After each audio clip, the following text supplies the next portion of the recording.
Hello, Simone. I'm excited to be here with you today. Today, we are going to be exploring the phenomenon that you may not be aware of, which is most socialist and communist leaders, and I really mean most socialist and communist leaders. Like this, actual world leaders. yes, this is going into distant history up to modern times. Were born to incredible wealth. What? And the question is why? Why does this trend happen? And it's something I've seen as well with, all the wealthy kids, especially the ones who didn't have to earn it, being incredibly like the most communist socialist people I know. Rude boy living in the shanty dorms. Please guide me upon your right path of righteousness. Yeah, no, there was this one trust fund kid conference that you Yeah, and it's I called got a Summit or something. Not Summit. What was it not called? cemeteries, Nexus Global. Nexus Global, and everyone in it was really kids of very wealthy families who had basically family foundations that were charities, talking about how they're going to spend their family foundation's money. And it was all woke nonsense. And it was all like socialists too, Marxists and communists, which is so weird. Yeah, because and it wasn't meant to be a Marxist conference. It was meant to be a rich kid conference. Okay, yes. So you see this constantly. So let's go over where we see this phenomenon playing out. I'm just gonna read to you names here, right? Okay. Because this isn't just a historic thing. This is a modern thing as well. Okay. Zorhan Mondani, the guy who's the communist running for the man of the people. Yeah. What? Born to Oscar-nominated filmmaker Miyar Nar and Colombian professor Mohammed Mandi, young Zorhan enjoyed a jet-setting lifestyle between New York, India, and Uganda. What? Family vacations included film sets and academic conferences. Perfect prep for fighting capitalism, right? But hey, at least he traded red carpets for red politics. Boy. Fidel Castro. Fidel's father owned a 25,000-acre plantation with 500 employees where little Fidel rode horses, attended elite Jesuit schools, and bossed around servants. One anecdote, he once staged a quote-unquote revolt against his strict boarding school by locking himself in with candy, foreshadowing the real revolution minus the sweets. From Castro's family wealth and early life stories. Hassan Piker. Hassan's father was a VP at a billion-dollar conglomerate and a board member of multiple firms, affording a posh Istanbul upbringing with private schools and family trips. Funny bit, Hassan once joked about his uncle, Sik Uyghur, the Young Turks founder, who we'll go into next, as a Nepo baby, but skipped mentioning his dad's empire. Talk about streaming from a glass house. Sek, by the way, grew up in East Brunswick, an affluent suburb with strong schools before the family settled in blah, blah, blah. He also had a fantastically wealthy family, but less wealthy than Hassan. Hassan's family was, from what I can read, multi-billionaires. Wow. Not multi-billionaires, but they ran multi-billionaire corporations. Sek's was probably a few hundred million. Either way, neither of them have to worry about money. So clearly, that's why they don't care about lying. So you think that both Cenk and Hassan are trust fund kids? Yes, they never have to worry about money in their lives. If something went wrong or anything, they wouldn't have to. If Hassan really loses it for shocking his dog like a psychopath. America, Kaya, please just go. Just stop. God, Hassan, stay on the bed. It won't stop. Yeah, well, neither will Chad. I'm busy. Oh, my bones. And here's the thing, I actually don't even mind shot callers. People aren't aware of this. So Hassan's one of the leading lefty streamers, right? And he got caught after the dog had sat in a corner for 4 hours, yelling at his dog and then shocking it so that it yelped and went back in the corner when it just tried to get up and walk around. I'm actually shot callers, whatever. For me, we do corporal punishment, whatever, but forcing a dog to sit in one corner for 4 hours as a prop. And we can see on earlier videos, he used to chain it up to do this. We have a dog, we could use it as a prop, but we don't. That's a psychotic thing to do. Yeah. I don't have my kid in the corner, shot collar to make sure they don't move from their spot. We should. Oh my gosh.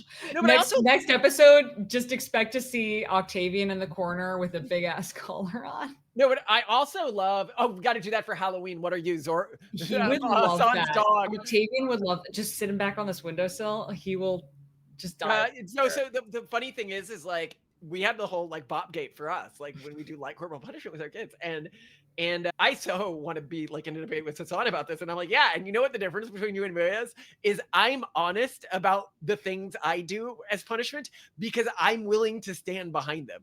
You are not. This is the difference between you and me, my friend. When that came out, we didn't go out there and be like, no, we would never do that. I'm like, we told you we were doing this beforehand in our episodes. Here's all the science that shows that it's a good thing to do, probably. I mean, here's our logic behind doing it. So I just love what I hate about Hassan most right now in terms of how he's handling this is he's forcing other people to put their reputations on the line and lie for him. I don't think he's forcing them. I think they're voluntarily doing it. I mean, obviously, my favorite was the one recently where the girl came out and she goes, No, there's no shock. Like, the electric prongs are taken out of it. Like, it's only a vibrate. Like, there's a setting for vibrate and there's a setting for shock. That's a fact. That's a fact. So there's only the, like, since the prongs are in it only vibrates. And then she said, and that had been taped over. And now we know that Hassan was showing one with shock prongs taken out and taped over. If you've never used one of these shock collars before, the prongs are removable in any of them. It's a standard feature, right? You just take out the prongs because the idea is that once you use it for a certain period of time, the dog gets used to it, and then it only needs the beep and the rumble, and you don't actually need the shock things to contact the dog anymore. But Hassan had said that it wasn't a shot collar, it was a rumble version. And a friend goes, oh, I went to his house. It was a shot collar. He just took out the prongs by that point. But the dog's not going to yelp on the rumble setting, right? So, Anyway, I side there. Frederick Engels. Engels grew up in a sprawling family estate with mills across Europe. Think Victorian downtown Abbey. But downtown. Oh boy. Anecdote. As a teen, he skipped business lessons to party in Manchester's elite circles, then used his inheritance to bankroll Marx. Irony. And the guy who co-wrote the anti-capitalist Bible was basically a trust fund kid subsidizing the proletariat. Someone's got to do it. Lenin. What? Sorry, you got thoughts here? I mean, who's going to bankroll the socialists if not Nepo babies, though? Well, I mean, this is... They don't have the means of production. It's not... I, without getting... Because people know I didn't get any family wealth from my family. I could have... Not exactly my family's choice, although they'd always told me I wouldn't inherit money, but it was all stolen as well. So, like, it's very public that there's no way I could have gotten any money from my family, which is good. I like that everyone knows, you know, I could be a communist if I want to, but self-made people very rarely want to become communists. That's the problem, right? Like, people who are successful within the capitalist system rather than just handed their money. And this is one of the reasons why I think you get this pattern. They see the value in the capitalist system. The people who are just handed everything, they have nothing but guilt and they want to frame themselves as good guys. Vladimir Lenin. Lenin's father was a high-ranking inspector with hereditary nobility, affording elite schooling and a family estate. Childhood tale. Young Vladimir both hosted quote-unquote revolutionary games in the garden, bossing siblings like a mini czar until his brother's execution flipped the script. From noble picnics to proletarian purges. Che Guevara. Che's upper middle class family owned estates. He grew up playing polo, rugby at elite clubs, and traveling Europe. Che was a polo kid. Polo kid. Oh no. As a kid, he staged quote-unquote battles at the family ranch. They had a ranch, of course, complete with toy guns and servants as quote-unquote enemies, foreshadowing his real life. Oh my God. I love the sociopathy. The servants have to play the enemies. All of my friends on my side, and we'll just gun down the servants, which is what he did in real life. Good practice. Well, what we see is what communist revolutions really almost always are is idiots who think they're fighting for equality that these types of elitely educated people are using, and then a cabal of wealthy elites who are utilizing those idiots to centralize their power and assure an even less, what's the word I'm looking for here, a society where people can move between class distinctions. It's really about solidifying elite power structures. And you see this with current communists as well. Like that's clearly what they want, right? They do not want, like, if you go to your average Antifa rally and you're like, great, we're going to help like the forgotten rural Rust Belt community. Oh, that's not who we were talking about uplifting. I was thinking more the trans trust fund kids who literally, as I point out, like, I don't understand how anybody falls for, you got these trans people who dress like they're literally like from the Capitol in the Hunger Games, pretending that they're like allied with like the working poor, right? Like, no, you hate them. And it's very clear when you talk about them that you hate them, right? And it's very clear that you don't live in these communities, despite the statistics I'll give you. And we have another episode on this. I'm going to do another episode on it in more detail. But like the trans murder rates are like super, super low, especially if you take out trans Black people, which make up like 50%. That blew my mind. Yeah, because it was typically discussed that like trans people, especially because many of them enter sex work to support their transition and whatnot, like are disproportionately exposed to risk, etc.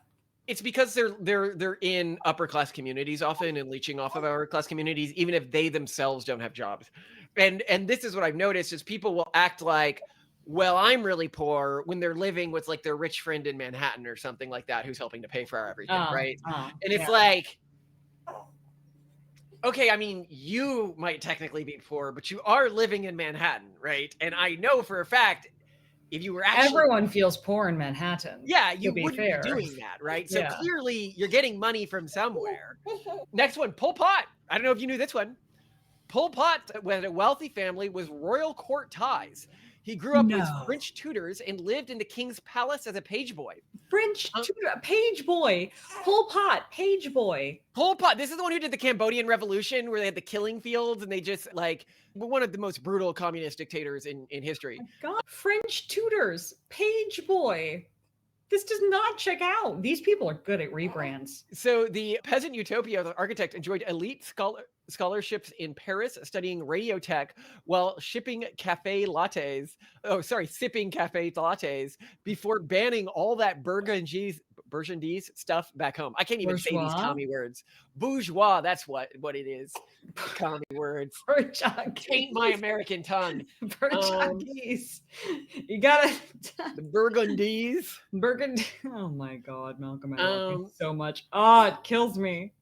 It kills me so much. Jessica Milford, from Britain's eccentric Milford nobility. Jessica grew up in a sprawling estate with servants, debutante balls, and fascist siblings. She once carved a hammer and sickle into her bedroom window to troll her dad, then eloped with a communist cousin to fight in Spain. Karl Marx. By the way, Karl Marx was also not poor. Marx's lawyer dad owned Rhine vineyards, funding Karl's posh schooling in Bonn, where he painted, dueled, and racked up debts. Dueled. All right. You know you're classy.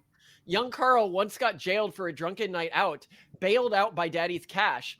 Later on, he lived in Engels' mill money while writing manifestos.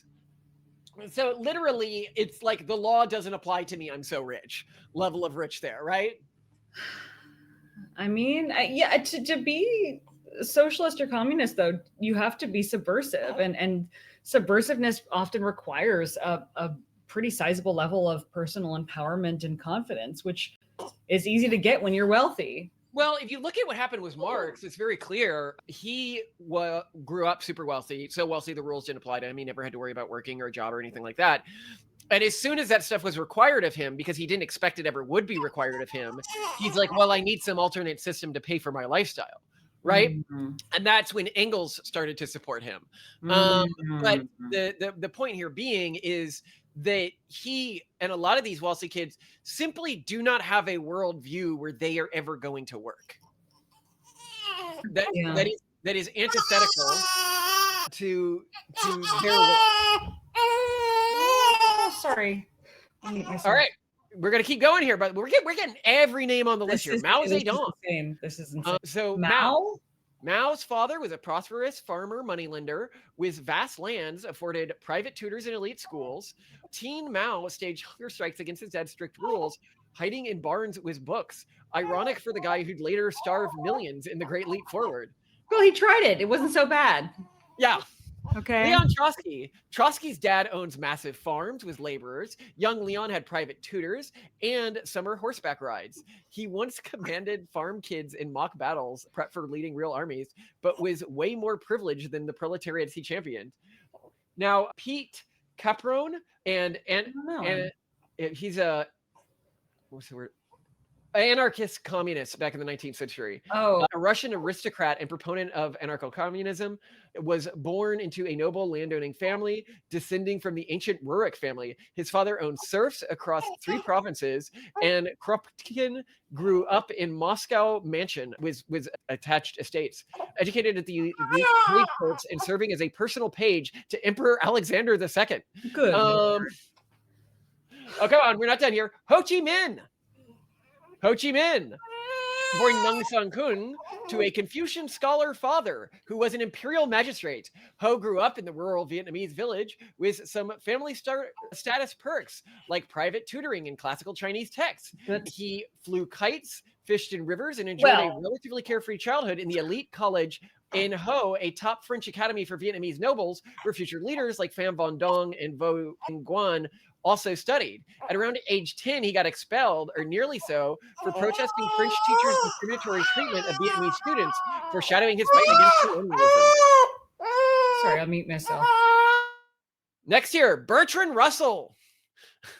Born into Britain's elite, the grandson of a 2-time prime minister. No, these aren't like kind of rich people. These are these super wealthy, super elite, super old blood people, is what we keep seeing here, you know, like in the imperial family, playing polo as a kid, etc.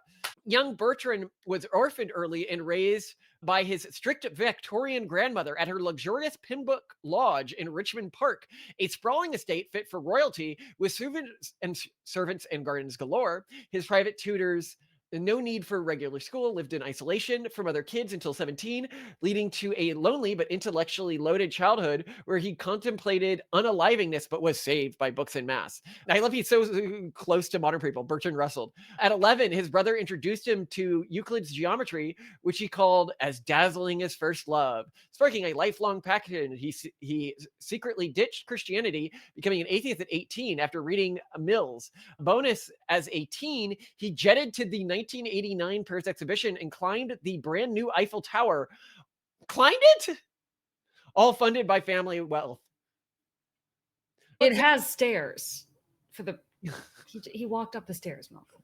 Oh, that, okay. Alexander Kalatny, daughter of a Russian general from a noble family. I've been to the top of it, by the way. I just thought it meant He just took the elevator. Yeah.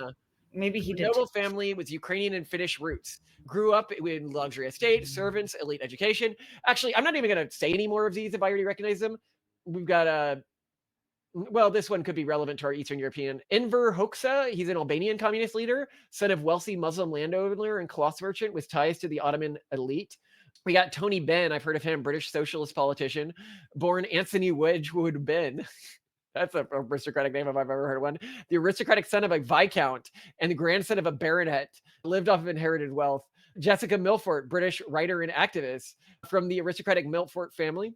Philip Tony B, British communist, journalist and writer, son of renowned historian Andrew Tony B from the intellectual elite family, benefited from nepotistic connections. And Esmond Rommel Lee, nephew of Winston Churchill. He was a British communist and he was Winston Churchill's nephew. Born to aristocratic privilege, used family wealth and education for becoming a communist fighter in the Spanish Civil War. So Churchill goes and has this Africa adventure and this guy goes to the... So thoughts on this? Because this is really a full list. This is modern to ancient, from the beginning of this to Zorhan Mondani, right? Yeah, so it makes me think about the sort of other angle that a lot of people have looked at, this systematic disempowerment or wealth redistribution of wealthy families in typically like communist and socialist regimes, and how over time, both in like Eastern Europe and in Asia, descendants of those families that were systematically disempowered just end up in very influential and wealthy positions again. Yeah, so and I just feel like you get this is just another element of disproportionately wealthy and intellectual families producing disproportionately wealthy and influential people. It just so happens that they chose to use the government corruption / like socialist scam to obtain their power and wealth in this case. But like they're using the same tactics that a capitalist would use. I want to expand on your point before I disagree with your point. Okay. Okay, so And to expand on your point, the study she's citing, which I personally find fascinating and show how much of competence is genetic, A couple studies. shows that in China, they did a fairly good job of consolidating wealth among a few elite families and then disenfranchising all the other elite families and putting them on the bottom of society.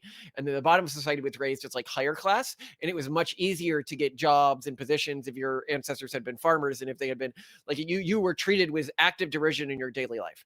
Well, today, 100 years later, if you look at the people who are in leadership positions within the Communist Party, I think it's something like 45% of them or something are descended from those very people who were put on the bottom of society at the beginning of the Communist Revolution. And so it just sort of like resorts itself. This is part of why Cambodia has never really economically recovered when other regions have economically recovered, like Vietnam and China, because in China and Vietnam, they just treated their wealthy elite during the communist period like underclass citizens. In Cambodia, they were systematically eradicated.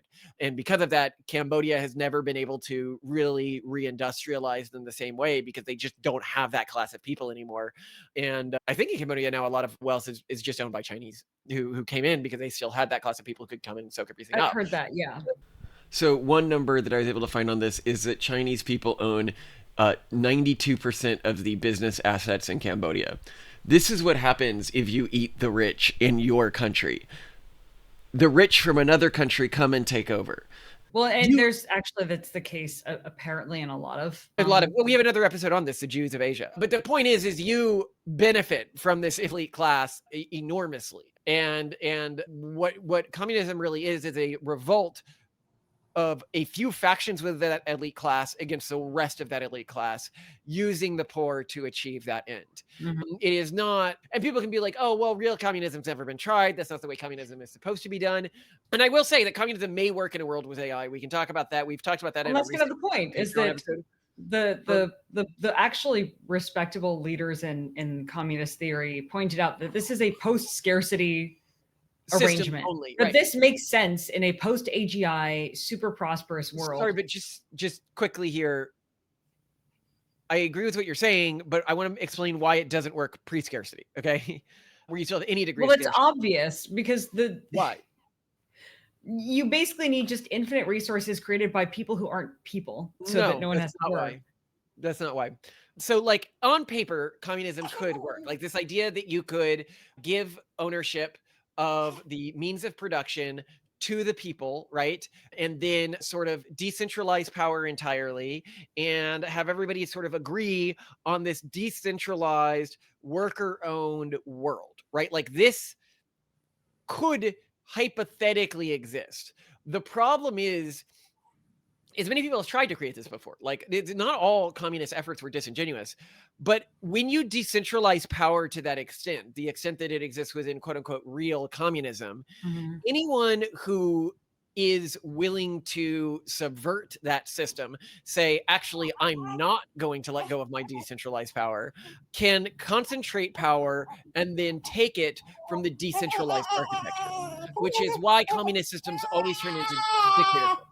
Because if you said, oh, well, we're all giving up all of this and all of this and all of this, and one person's like, well, I'm going to be running the, let's just say, like, and you can do this from any position of government, eventually centralized power, whether you are checking to make sure the supply lines are working correctly, or running the supply lines, or running, quota checks, or running, anything like that. You can easily, or you determine, the exchange rates, or anything where you have a degree of power, you can just further concentrate that power and then create a crony system where everyone under you, because they are getting disproportionate wealth because of you and disproportionate power because of you, has a vested interest in maintaining this new system. I do not think that many of the communists who go and start these systems realize that that's what's going to happen. They think that they are actually going out and redistributing wealth in some sort of meaningful context. And what ends up, and the reason I think they hold these beliefs is when you are incredibly wealthy and you grow up, you're not punished for wrong beliefs. You are not punished for making mistakes. You are not punished for, when I mean punished, I don't mean like by your parents. I mean by reality, right? People who make their own money if you make a mistake, like right now, like we don't have a job. Like we're working on a startup. We're trying to make this work. We just got turned down by Andreessen.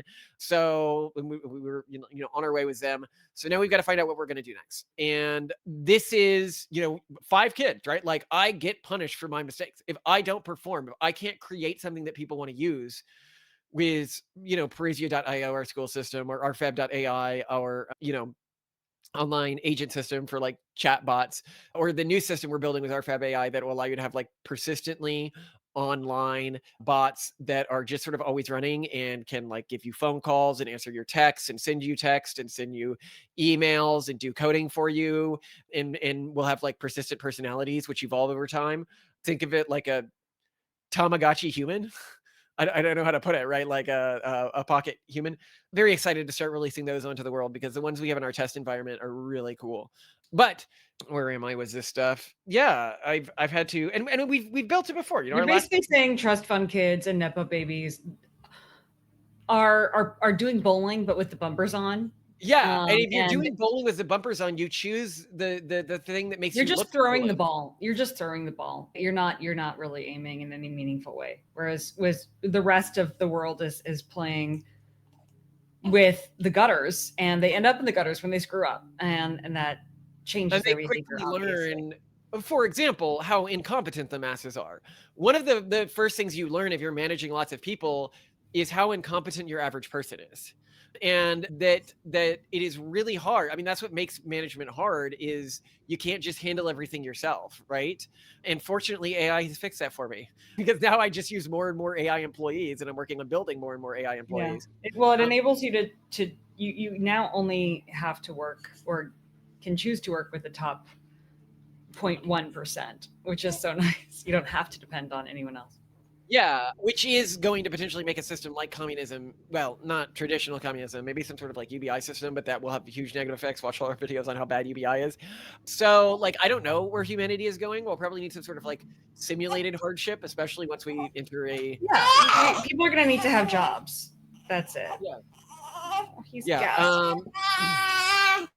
But what I can say is we're not headed to gay space communism. It's very unlikely when you look at fertility rates because people who accept these types of ideas have incredibly low fertility rates. And they have historically as well. As we pointed out, like East Berlin had much lower fertility rates than West Berlin. East Austria, which by the way, one of our fans didn't realize that Austria was divided like Germany. It was. Had much lower fertility rates than West Austria. And the Soviet states had lower fertility rates. And so during the baby boom. And so the question is like, how do you people, and within most countries, the more leftist you are, the fewer kids you have. So they're just not going to exist in the future. And so we're much more likely to have like the austere techno-Puritan, like spaceships and Catholic spaceships and we'll say, right? We're heading much more to the Warhammer future, okay, than the, I'd say even Starship Troopers or Star Trek futures. So I think that's it. I think it's that. I also think that if you are born into wealth and privilege and you expect to inherit money, and I have noticed this, the kids who go communist are the kids whose parents set up systems for them where they expect to inherit wealth. If I look at my wider family, which I've often pointed out is incredibly successful, I know the way I was raised. I was always raised with the expectation that I'd inherit nothing. And not only have we been incredibly successful financially, like most of them, I am the big failure in the family. I literally have 3 siblings or cousins that run a fund that's like around $1 billion.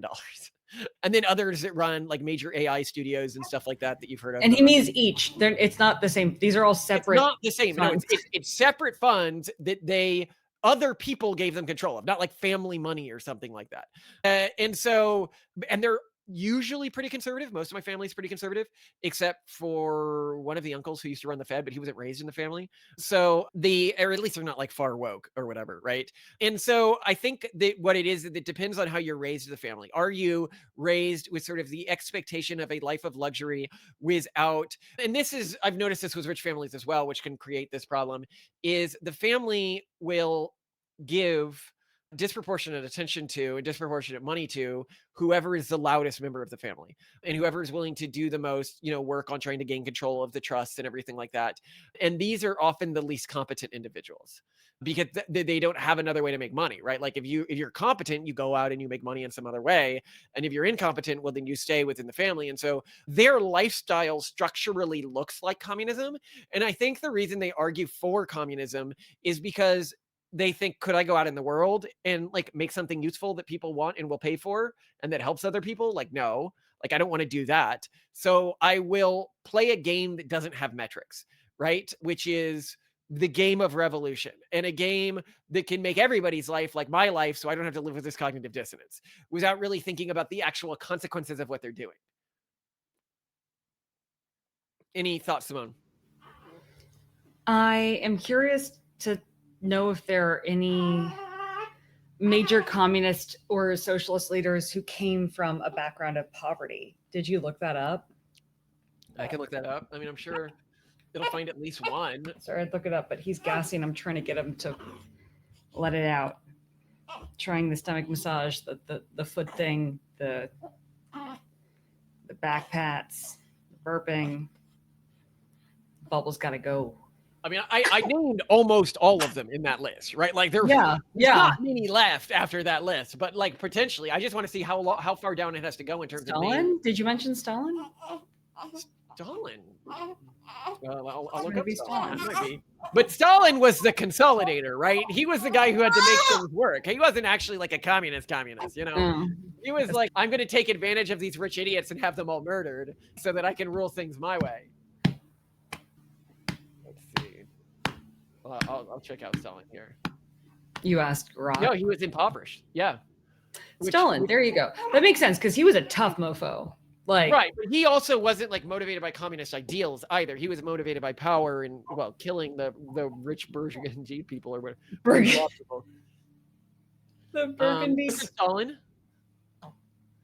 Mikhail Gorbachev, but again, he like worked his way up, so that's not really Hugo Chavez. That's not a great one. So there were a couple. But these are more people who worked their way up. They were not ideological pioneers. They were more famous leaders. Yeah. This is. Yeah. No, I mean, I've noticed the trend. I've really wondered about it. That maybe this dovetails with the concept of luxury beliefs as well. That especially in a pre-singularity world, socialism and communism is a luxury belief, and it's not practical, and only more resourced people can have. Well, what socialism and communism are is they're functionally a monopoly of the state by one company. Yeah. Like that's what they always turn into. If you try to keep them decentralized, this is why I often say that extreme libertarianism and extreme communism are functionally the same belief system. Yeah. Because both systems end is with, and this is the thing, when I say functionally the same, neither of them intends on this being the outcome, but both of them lead to this outcome by decentralizing power too much. Because when you decentralize power in a systemic way, you allow anyone who is willing to play counter to the system to re-centralize power among themselves. Mm-hmm. And so with extreme libertarianism, you end up with one company owning everything, or maybe in a better case, like 3 or 4 companies owning everything. And then in communism, you end up with just one company owning everything. I mean, what is a state that decides where things go, like where food is distributed, where housing is distributed, any different from a company factory town? Yeah. Right? And you can say, well, the company factory town at the end of the day, yes, it decides how you eat, how you get your food, it manages all that. But at the end, it's exporting profits to the owners, right? And I'm like, well, communist systems functionally do the same for the leadership. I mean, look at the way, they're living in North Korea. And you could say, well, it's not supposed to do that. And it's like, it doesn't matter that it's not supposed to do that. The person with the most power in the system, basically, even if they didn't want to abuse that power, they're forced to, because the people under them with the next most power are going to want their payoff. They're going to be like, where's my... So you don't just need one person to be like perfectly moral for a communist framework to work. Yeah. You need an entire chain of leadership to be perfectly moral, and that's not realistic. No. Outside of a world with AI, if AI was managing that leadership. And So checking it could work. It could work. Well, this was interesting. Thank you. And I love you a lot. I gotta go take care of this noodle. All right. Love you so much. I'm sorry you got a cryy baby there. He's gassy. He's a gassy giant. And as you say, like I do agree that I think communism and stuff like that is going to come back to the left. And I think one of the things they're going to be surprised about a lot of people on the right is we're like, well, I mean, with AI, it could work. Yeah, I mean, AI really is probably going to take most jobs. We should be looking at how we're going to structure things economically speaking. Yeah. All right. I'm going to go help him fart. I love you. Love you too. I'll see you downstairs later. Bye. Bye. Okay, just go for it. All right, let's have a look here. It's being weird for me. Sorry. Oh, what am I making you for dinner, by the way? Oh, we have one more night of that curry. I was thinking maybe some kind of Your enchiladas are always really good if you make them with something like this. taquitos. Is it okay if I do taquitos with mozzarella? Because we only have American cheese and mozzarella left. We don't have any. Yeah, that works. But you've got to cut what's in it into smaller pieces if you're doing taquitos because it's pretty big chunks in this one. Okay, then I will finally chop it. Hands in gloves. Yes, you will put your hands in chainmail because I do not want another finger coming off. I am sorry, Simone, that I am such a strict taskmaster as a husband. Taquitos, we're good to go. I'll do it. No, why does Titan have to fight us? Why can't I take a picture of me? Toasty, I'm trying. Torsten, she's trying to help your sister. What do you, Torsten? Torsten, no. What do you think mommy is doing? How do you think that makes me feel, buddy? But you're trying to trick us. In what way? Get you dressed and warm for outside, buddy. Oh. Why would you do this? Excuse me. I don't think that's trying to trick you. Take a picture of You look great, buddy. How cool I look. Yeah, you look very Now cool. I'm gonna swipe your hair to the side, Octavia. You're gonna look like a doofus if you wear it. Yes, you will, buddy. Oh. Torsten, what is the trick that you think that we're playing on you? The trick that you're putting on us is putting evil socks on us and putting evil shirts on us. But these are just regular shorts and socks that you need for like life, Torsten.